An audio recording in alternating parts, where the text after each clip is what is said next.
जगन्नाथ समस्तंकु मोर हृदय प्रणाम।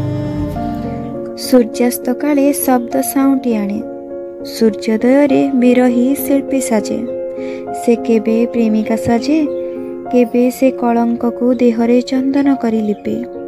केबे निजको अतुलनीय असामान्य भावे तो पुणी केबे भाग्यवान आउ महान भावे। नयनरु जହାର लोतक बहे हृदयरु जହାର प्रेम झरे। से नीति संज काले निजको विरही शिल्पी साजे।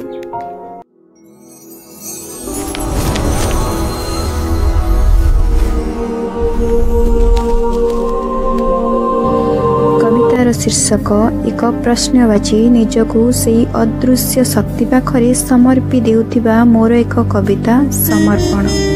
जानिना दुखर संज्ञा कौन प्रारब्धर अर्थ कौन प्रायश्चित माने मो आखिर लुह आउ मो हृदयर कोह। हाँ प्रायश्चित माने आखिर लुहरे केबे बन्या आसे तो केबे पुनी झड़ आसे मो हृदयर कंपन रे। भसाई निए मो निज स्व आउ थराई दिए मो समग्र सत्ताको। कौन आउ काहींकीर द्वंद्व भितरे अणनिश्वासी हेउथिबा ए प्रश्नवाचीटा किछि पचारिबा पूर्वरु ही शब्द शुभे भाग्य बोली। मु रही जाए प्रश्नटीए होए उत्तरहीन भावरे अभिमान रे मनटा भी जाए भरी। कंपी जाए मो हृदयर प्रत्येक बिंदु। निर्दोषरे दोषी बोली स्वीकार करे निजको।